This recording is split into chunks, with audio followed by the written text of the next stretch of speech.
Mesdames, Messieurs, merci de regarder Télé 4. L'émission Mon Quartier poursuit son périple dans les différents arrondissements de la ville de N'Djamena pour vous faire découvrir les quartiers de ces arrondissements, les conditions d'hygiène et assainissement, les causes et conséquences des inondations dans ces quartiers et les défis à relever dans les différents arrondissements de la ville de N'Djamena. Pour en parler, nous avons rendez-vous avec le maire du premier arrondissement, Djamal Yaya Moussa.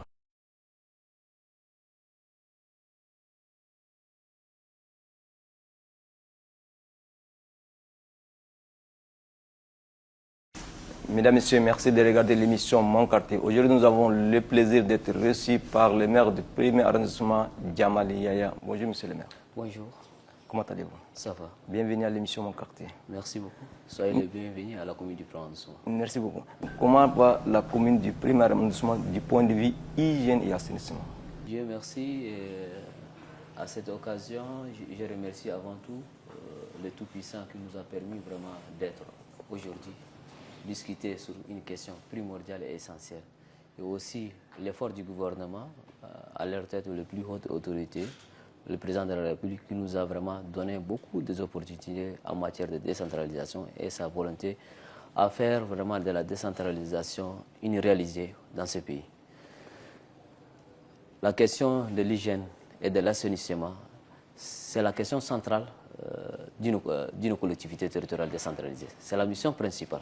Aujourd'hui, même l'objectif, la vision que le législateur a voulu pour créer une décentralisation, ça veut dire d'assainir la ville, de faire une ville à l'image de sa population.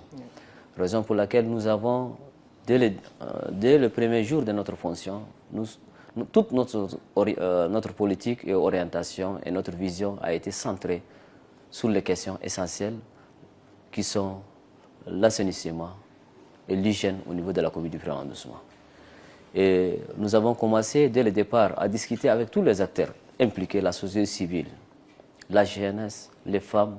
On a fait quand même des multitudes de réunions pour vraiment qu'il y ait une gestion participative et inclusive avec nos concitoyens. Et au vu des constats que nous avons constatés à travers des rencontres qu'on a eues quand même avec toutes les couches socio-professionnelles de la commune du premier arrondissement et la société civile, et également les médias, nous avons eu à discuter avec eux. Et au-delà de ça, nous sommes allés même, pour ceux qui ne sont pas venus, quand même, qu'on échange avec eux, ça veut dire on a fait quand même des forums de quartier pour descendre au plus bas de l'échelle pour savoir la réalité. On a recensé quand même des besoins urgents et on a classé quand même les priorités parmi les priorités et nous avons commencé à partir du 17 mars sur la question de l'hygiène et de l'assainissement. En collectant le dépôt des ordures qui se trouve dans la commune, il faut reconnaître que la ville de N'Djamena, de par sa grandeur, elle est vraiment inondée par des ordures. Nous avons commencé à collecter des ordures. Et nous avons quand même entrepris des actions phares quand même, qui sont, ça veut dire, en dotant de la direction d'hygiène et assainissement des matériels d'enlèvement des ordures. Et nous avons initié quand même des actions conjointes avec des comités d'assainissement dans les différents quartiers. Nous avons commencé à collecter les déchets maison par maison. Si vous avez vu, quand même, tout récemment, on a fait quand même une cérémonie concernant la dotation des matériels d'enlèvement des ordures. Que chaque tracteur équipé d'un remorque d'une capacité de 10 tonnes. Donc aujourd'hui, vraiment, il y a des efforts de part d'autre et vraiment, je remercie à cette occasion la population d'être active à nos côtés, vraiment, de prendre cette initiative et de s'accaparer de cette politique comme sa propre politique. Merci beaucoup. Ok, des efforts sont en train d'être faits dans le cadre de l'hygiène et l'assainissement. Dites-vous, monsieur le maire, dans quel état sont les canaux ou bien les ouvrages de drainage des eaux de pluie? Aujourd'hui, je peux dire, ça veut dire on a commencé les travaux, on est presque à 80% concernant les ouvrages de drainage d'eau. Puisque Dieu merci, on a commencé à curer la majorité des caniveaux pour le drainage d'eau. En ce qui concerne le grand caniveau de Mélésie, le canot qui va drainer du rond-point globe terrestre jusqu'à la carrière d'Adjali, et ADA. Ça veut dire que nous avons pu quand même connecter cela. Et nous avons connecté également ceux qui vont des camps de 27 jusqu'à aller déboucher sur le fleuve Chéri. On a vraiment fait le maximum possible pour vraiment atteindre les résultats avant la saison pluvieuse. Et aujourd'hui, ça veut dire, certes, les travaux sont en cours. On n'a pas finalisé les travaux à 100%, mais nous comptons d'ici 15 jours, ça veut dire finaliser avec les travaux de curage de caniveau et canalisation d'eau. Maintenant, il y a aussi certains problèmes qui sont réels, ça veut dire les riz tertiaires. Oui. Les riz tertiaires, oui. les riz tertiaires et les riz secondaires, qui sont les riz de 15. C'est-à-dire on essaie vraiment de mettre des bricaillons et des remplis pour déboucher là où il y a quand même des bas-fonds, et pour niveler et pour drainer quand même les eaux de pluie, afin que vraiment ces eaux de pluie déversent au niveau des canaux principaux. Et dès là, ça veut dire que les canaux principaux vont drainer jusqu'au fleuve Chéri. Là, c'est une mission que nous sommes en train de le faire. Et aussi, dans certains quartiers, nous avons eu à constater que, logiquement, ça veut dire sur le plan, ça veut dire que certains quartiers ne doivent pas être habités, par exemple. Lesquels, par exemple? Ils ont installé dans des quartiers vraiment où il y a des terrains de nus, où ça veut dire des passages d'eau. À titre d'exemple, des zones inondables. À titre d'exemple, vous avez non loin de la commune du Prénom-Doucement, il y a une canal qui passe derrière la commune du Prénom-Doucement et qui va déverser ça au niveau de rond-point. Et cette canal, aujourd'hui, les réserves qui est là, que l'État avait interdit depuis des années, pour une raison quand même juste. Lorsque l'État classe quand même une partie du domaine public comme réserve, il y a une raison valable. Oui. Et cette raison, ça veut dire, ce n'est pas, c'est d'empêcher quand même, d'empêcher à ce que les gens habitent et le canal, ça veut dire l'eau de la canal circule normalement. Et aujourd'hui, ça veut dire qu'on est face vraiment à des problèmes judiciaires. Aujourd'hui, la population qui a été déguerpie, ils ont gagné de grosses et ils sont en train d'habiter sur cette canal et ça va empêcher, on risque d'inonder presque 3 quartiers. Si on laisse vraiment cette canal qui soit fermé, ça veut dire qu'on risque d'inonder 3 quartiers. Donc il y a aussi dans certaines zones des passages d'eau qu'on doit vraiment céder. Et là aussi, ça veut dire qu'il y a quand même des discussions et des plans et des stratégies qui sont en cours.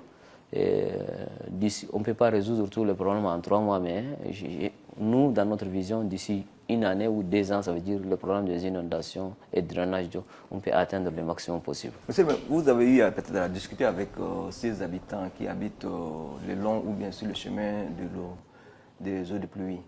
Qu'est-ce qu'ils vous disent? Pourquoi ils habitent là? Ils disent qu'ils étaient les premiers occupants de ce terrain, malgré si c'est un domaine public. Mais ils demandent à ce que vraiment que l'État de dommages avant d'évacuer le terrain ou pour avoir vraiment des parcelles dans des zones plus confortables, dans des zones résidentielles, tout ça. Mais nous, on les fait savoir l'intérêt général prime sur l'intérêt individuel et on doit vraiment, en tant qu'un bon citoyen, on doit se replier aux valeurs républicaines de la République. Je vous pose une question que tout citoyen tchadiennois pose. Pourquoi toujours attendre le début de la saison de pluie ou bien les premières grosses pluies pour pouvoir commencer? Pas seulement les premières raisons, monsieur le maire, tous les arrondissements de N'Djamena commencent ou démarrent les travaux de curage des eaux de pluie au début du mois de mai. Pourquoi? Dieu merci. Nous avons, dès le premier jour de notre fonction, nous avons dit, ça veut dire la prévention vaut mieux d'intervenir en pleine saison pluvieuse. C'est une question légitime et c'est une préoccupation que nous avons eu à souligner dès le départ. Raison pour laquelle, si vous avez vu quand même les quartiers les plus peuplés, comme Djougoulié, que je prends un exemple parmi tant d'autres, que nous avons vraiment décanté la route qui mène Djougoulié à travers les caniveaux. Nous avons mis quand même des bricaillons, presque 164 voyages de bricaillons pour que sur presque 2 km de route. C'est une grande rue qui collecte presque les quartiers périphériques, presque 7 quartiers périphériques qui fait la connexion de 7 quartiers périphériques. Nous avons eu à décanter. Cela prouve à suffisance que nous voulons vraiment faire de la prévention en premier lieu avant d'atteindre la saison pluvieuse. Mais il y a aussi une réalité qui est là. Aujourd'hui, le programme pluvieux, ça veut dire, malgré le président de la commission de lutte contre les inondations, il a mis quand même toute son énergie le ministre des Finances, il a mis toute une énergie à ce que ces programmes commencent le curage des caniveaux avant la saison pluvieuse. Oui. Ils ont forcé quand même ce programme de pilier et aussi il y a des partenaires qui doivent quand même suivre les exigences des partenaires. Mais là aussi, Dieu merci, cette année, ça veut dire qu'ils ont commencé avant la saison pluvieuse, mais ce n'est pas à la date appropriée. Ah oui. Mais je pense que ça veut dire dans l'année prochaine, on va diagnostiquer également à ces problèmes. Mais nous, de notre côté, on n'a pas attendu à ce que le programme, le pilier commence, mais nous avons entrepris quand même le curage des caniveaux, là où ça nécessite vraiment qu'il faut curer avant la première pluie. Nous avons entrepris quand même ces démarches. Dans le premier arrondissement, M. le maire, quels sont les quartiers classés comme zones potentiellement à risque d'inondation des eaux de pluie, tout comme les eaux fluviales? Je pense à cette question, il faut savoir, quel que soit les quartiers ou quel que soit l'emplacement du quartier, s'il n'y a pas quand même des canaux de drainage d'eau, ça veut dire on n'est pas sauvé de la pluie. Oui. Et là, ça veut dire qu'il y a quand même des choses préalables que nous allons entreprendre en tant que commune, ça veut dire avant l'installation d'un quartier, logiquement, ça veut dire avec le ministère en charge de l'aménagement, le lotissement du terrain. Ça veut dire qu'il faut installer quand même les canaux de drainage d'eau et ainsi de suite avant que la population s'installe. Et là, c'est une question qui doit être traitée, des questions qui doivent être traitées au préalable avant l'installation. Et ce n'est pas le cas. Aujourd'hui, au niveau de la commune du Premier arrondissement, presque à 94%, 95% de nos routes sont des routes à terre. Et là aussi, aujourd'hui, on a aussi des quartiers qui se trouvent au bord du fleuve. Oui. Et là, parfois, ça veut dire qu'on fait face à des problèmes pendant la saison pluvieuse et après la saison pluvieuse. Donc, on a des problèmes à traiter au niveau de la commune du Premier arrondissement. Mais je dirais aujourd'hui, vous prenez par exemple Roum, Gourmandio, vous prenez Zaraf, vous prenez par exemple Abourdia, Alaï, surtout les quartiers qui sont très reculés, ils font face à des problèmes des inondations. Manque des infrastructures, des bases. Et là aussi, ça veut dire le ministère on a eu à discuter avec, tout récemment, à plusieurs reprises, avec le ministre des Infrastructures. On a eu à proposer quand même des plans de solutions. Et à ce niveau, nous, on a senti que le ministre s'intéresse vraiment à remédier à ces problèmes. Je pense que dans les prochains jours, ça veut dire qu'on aura vraiment des actions à entreprendre avec le ministère en charge des infrastructures pour remédier à ces problèmes. Monsieur le maire, ça sera peut-être la dernière question. Dites-nous quel plan ou stratégie de prévention ou de lutte contre des éventuels risques d'inondation dans le premier arrondissement? Notre plan de stratégie aujourd'hui, au niveau de la commune du premier arrondissement, nous, on a mis quand même des ressources nécessaires en cas d'inondation. On peut intervenir à tout moment.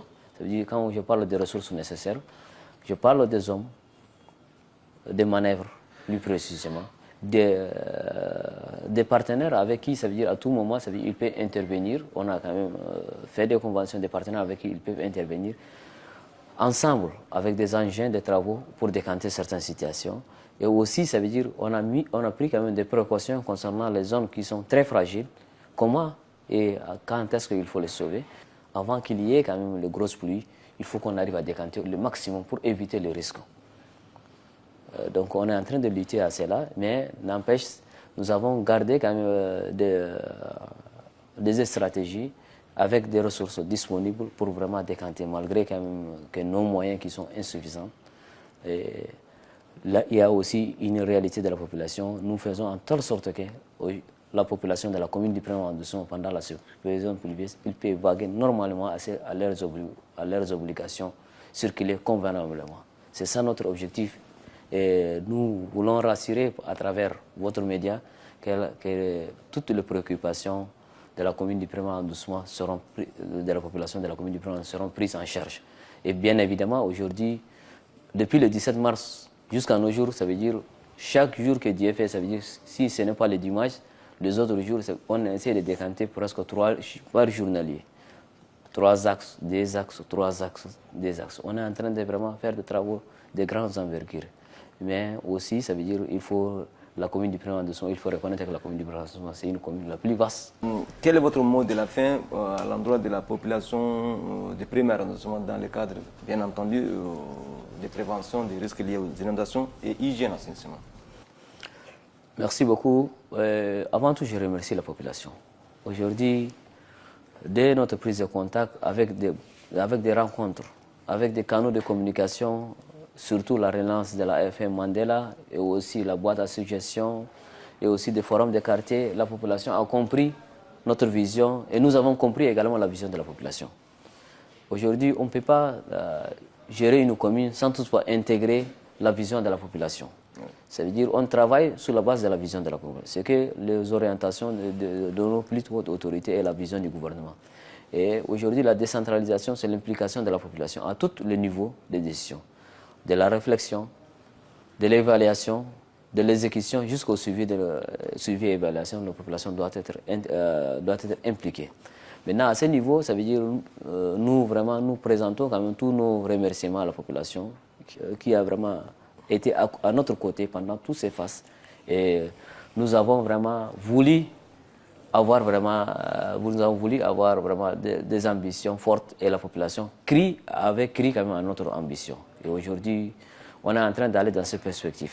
Mais maintenant, ça veut dire, ce que je demande à la population, aujourd'hui, l'assainissement, l'hygiène, c'est un comportement que tout le monde doit s'adopter. Oui.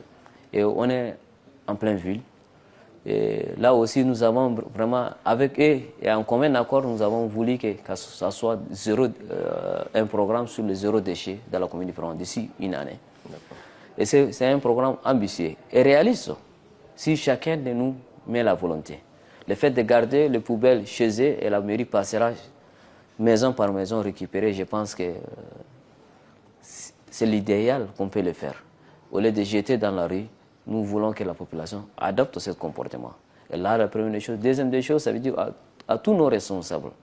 Le fait de jeter quand même en consommant l'eau ou quelque chose de jeter en plein rue, surtout ceux qui circulent même avec des véhicules, on a eu à constater. C'est-à-dire les bidons qui sont jetés dans les rues bitumées. Souvent, c'est nous les responsables qu'on fait vraiment ce genre de comportement. Gardons les bidons, arriver à la maison, déposer dans les ordures ou arriver au bureau, déposer ça dans les ordures. Et ce que je recommande aussi à nos boutiquiers, restaurants, commerçants, chaque fois qu'on vient nettoyer devant eux, ça veut dire le matin, ils déversent les ordures devant eux. Donc là aussi, ça n'encourage pas la municipalité. Vous allez constater que le matin, la mairie fait la propriété, mais le soir, vous allez constater que si vous n'avez pas constaté, vous direz que la mairie n'a jamais passé sur cet angle. Donc vraiment, il faut qu'on adopte un comportement citoyen et aussi à l'égard de la population d'une manière générale, il faut protéger nos enfants balayeuses. Ils sont victimes souvent, victimes des accidents de circulation. Il faut vraiment, ce sont nos mamans, nos sœurs qui, malgré leur âge, ils font ce travail. Je pense de grâce, essayer de penser, rouler vraiment à une vitesse raisonnable pour éviter les risques à ces femmes courageuses qui travaillent jour et nuit. Et au-delà de ça, le message, d'une manière générale, ça veut dire que la commune du premier arrondissement appartient à toute la population. Et nous voulons que tout le monde participe à cette gestion. Donc je demande une fois de plus l'implication de tout le monde. Merci Monsieur le maire d'avoir accepté cet entretien. Et pour la deuxième partie de notre émission, ça sera avec le maire adjoint de la commune du premier arrondissement.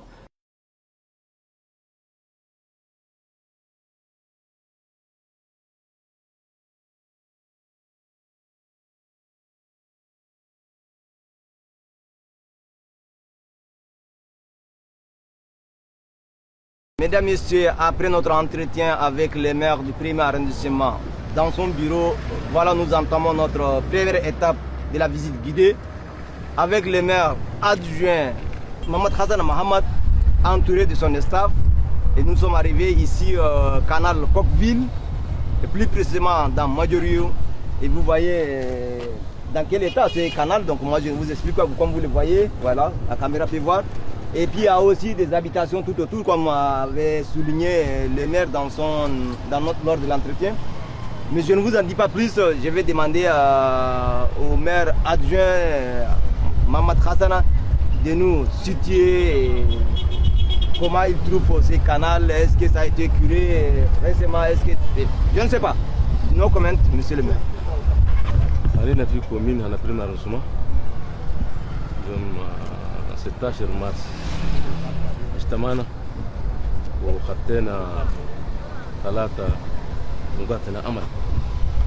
نقطة النظافة ونقطة هنا يمرق من اللي يمشي والنقطة هنا الشوارع نستعدلهم الشاب يمشي نورمال.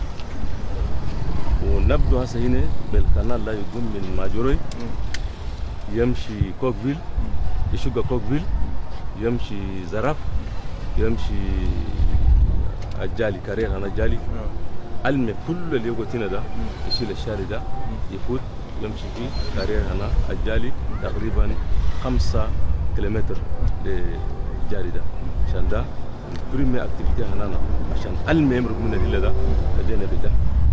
ما بديت في قناه كوكفيل. ما بدينا في قناه كوكفيل ده عشان البكان ده بس درب هنا المي ومجمع هنا المي ده كله يتجمع بالبكان ده او يجي يفوت يمشي عشان فتشنا الشياب الزمان وين درب هنا المي يمرق من زمان وقت الخريف ده المي يمرق وين تعرف الشياب انا زمان دول كان انت فتشتم جربتم جبتم ده هم ينتجوا توجيهات عشان ده الشياب انا دينا موجودين وجهونا ده شلنا البكان ده بس المي كان قدمته الشارع ده المي يمرق من اللي يمشي طول هنا انا كانال ده كم متر كم كيلومتر هل انت عندك ولا تكنيسيان واي بورونا كم كيلومتر لا تاي انا كانال ده وقال عندها مشكله بوشي ولا ما بوشي بالقدام ولا كي انا اللي بيجي في وين التكنيسيان فضل. Merci, la distance du canal, c'est 6 long de km. combien 6 km. 6 km. Ça part d'où? Derrière l'hôpital, la pharmacie, la pharmacie Clopérès, jusqu'à Adjali. Avec une largeur de 6 mètres et le profondeur c'est 3 mètres. 3 mètres de profondeur, ouais. 6 mètres, 6 mètres de largeur, et 6 mètres de kilomètre. 6 km, ouais. Ouais. Dans quel état vous l'avez trouvé ces canaux au début des travaux? Bon, au début, c'était pas vraiment facile. Et quand le projet est arrivé, quand on a créé, on a vu que voilà, l'eau passe normalement. Et ça soulageait un peu la population. Au début, c'était bouché. Et ça ne permettait pas que l'eau circule, ça coule. Donc il y avait des inondations partout. Donc il a fallu commencer ici pour libérer tous les quartiers. Ok, monsieur le maire, nous poursuivons notre périple. Mesdames et messieurs, suivez-nous, nous mettons cap sur Djougouli.